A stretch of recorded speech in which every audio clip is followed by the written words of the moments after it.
দেখুন কি সুন্দর একটা কালার চলে আসছে। আমরা বাঙালিতে আলু ছাড়া আমরা কিছু বুঝি না, তাই দিয়ে দেব আলু। হাই গাইস, আসসালামু আলাইকুম। আবারও একটা নতুন ভিডিও নিয়ে চলে আসলাম আপনাদের মাঝে। আমি এখন আপনাদের এই ভিডিওতে দেখাবো চিকেন রান্না। তো সবাই সম্পূর্ণ ভিডিও দেখবেন। সারাদিন ডিউটি করার পরে এখন আবার রান্না করতে হইব, কি যে কষ্ট।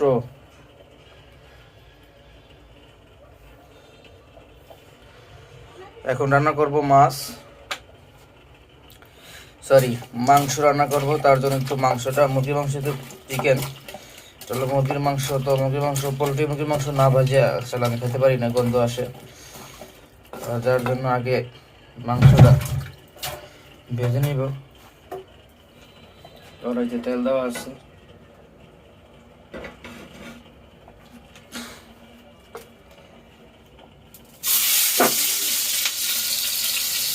আমার তো ভয় করে মাংস তুলে। বাসায় একটা, সেই খাবার দাবার ওই মতো বেশি বেশি।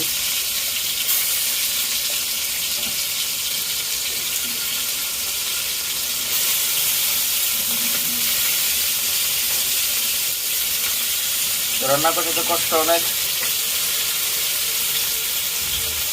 খাবার থেকে।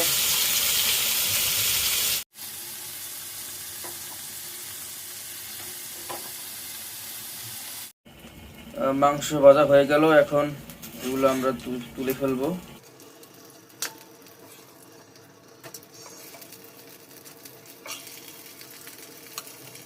প্রথমে দিয়ে দেব তেল,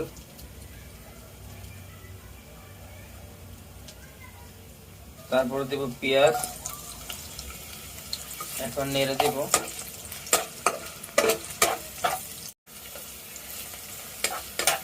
সুন্দর করে পেঁয়াজটা তেল দিতে হবে। মাংসের জন্য পরিমাণ মতো আদা রসুন দিয়ে দেব, যেহেতু মাংস বেশি, আদা রসুন একটু বেশি করে দিই। তারপর নেড়ে নেই, কারেন্ট চলে গিয়েছে।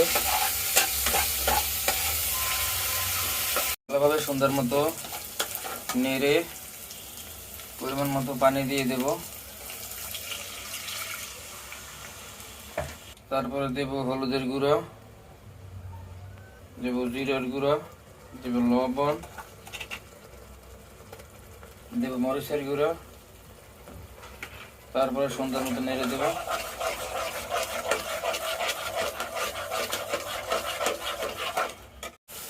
দেখুন কি সুন্দর একটা কালার চলে আসছে, তার মানে এটা মশলাটা কষানো হয়ে গেছে।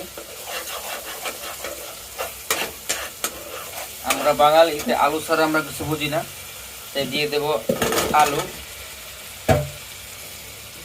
আলুটা একটু কষাইয়ে নেওয়ার পরে জল দিয়ে দেব। কিছুক্ষণ সময় আলুটা কিছুক্ষণ সময় কষানো হবে। দেখি আলুটা একটু নাড়াচাড়া দিয়ে দেয়। দেখেন কি সুন্দর একটা কালার আসছে আলুর ভিতরে। ও নিচে লাগে গেছে, দেখতেই ভালো লাগে, কত ভালো লাগে। রান্নাটা দেখতে কেমন দেখায় অবশ্যই আপনারা কমেন্টে জানাবেন, কারণ আপনারা যদি একটু কমেন্টে জানান তাহলে পরবর্তী রান্নাটা আরো উৎসাহ নিয়ে করতে পারবো ইনশাআল্লাহ।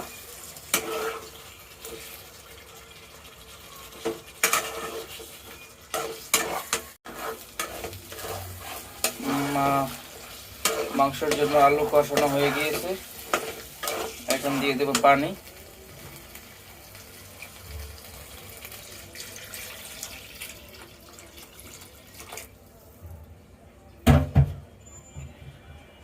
কিছুক্ষণ পরে মাংস দিয়ে দেব।